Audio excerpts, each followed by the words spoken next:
Rekli so mi, predno te zaposlimo, boš obiskal zdravnika. Najprej sem okamenel, kajti injekcije in igle so moja nočna mora. Obraz je takoj dobil nasmeh, ko sem ugotovil, da je za analizo v laboratoriju potrebno oddati le blato. Primarna naloga zdravnika je ugotoviti, če pacientov srček še vedno bije. Zatem je sledilo merjenje kapacitete pljuč in skoraj sem omedlel. Zelo pomembno je tudi, da dobro slišite, kajti sigurno vam bo nekdo ukazoval. Ja, tudi dober vid je očitno potreben za poklic, ki vam ga danes predstavljam. Zdravniški izvidi so pokazali nadnaravno sposobnost in dobil sem sanitarno knjižico. To je zelena karta za delo v prehrambeni industriji. Zdaj pa zares. Predstavljam vam enega najstarejših poklicev v zgodovini. Poklic, ki mogoče nikoli ne bo izumrl. Kri, surovo meso in jaz, mesar. Včasih so mesarji opravljali delo kar po hišah. Danes jih najdete v mesnicah in klavnicah. Slednjega prostora vam tokrat ne bomo predstavili, ker je možno, da oddajo trenutno gleda precej mladih otrok.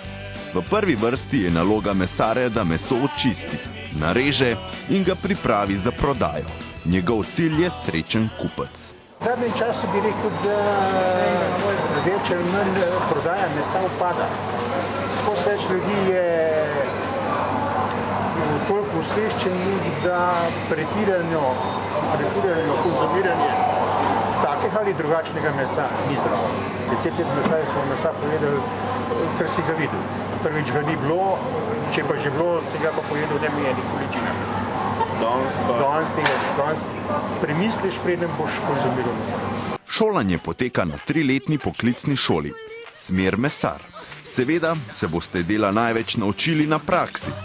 Opraviti jo mora vsak novi vajenec. V sami praksi boš se dosti več naučil, spoznal meso, vrste mesa, zakaj se ta meso uporablja, ali za kuhati, ali peči in tako naprej. Kateri deli mesa so mehki, kateri so trdi, bolj trdi, mislim, več rabijo časa za pripravo, za termično obdelavo. Delo je fizično naporno, potrebna je moč, nenehno dvigovanje in spuščanje velikih kosov mesa.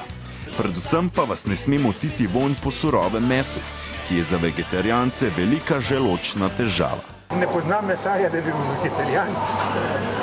Pa mislim, tudi če je bil, je začel jesti meso, vsaj včasih. Kljub temu, da so povsod v mesariji vidni madeži krvi, so mesarji v večini primerov ljubeznivi, srčni ljudje. Normalno, saj samo poskušajo ustreči svojim kupcem. Jaz ne poznam mesarja, da bi bil suh pa zoporen. Vse so rekli, da je blejš, pa dobre volje zmeri. Kaj mislite, iz katere živali mesarji pridelajo največ hrane? Iz noja. In tudi pri nas najdemo njihove farme. Sleherni del noja, tudi kljun, noge, koža, peruti, vse čist se uporablja. Tudi deke noja se ne zavrže, razen blata se.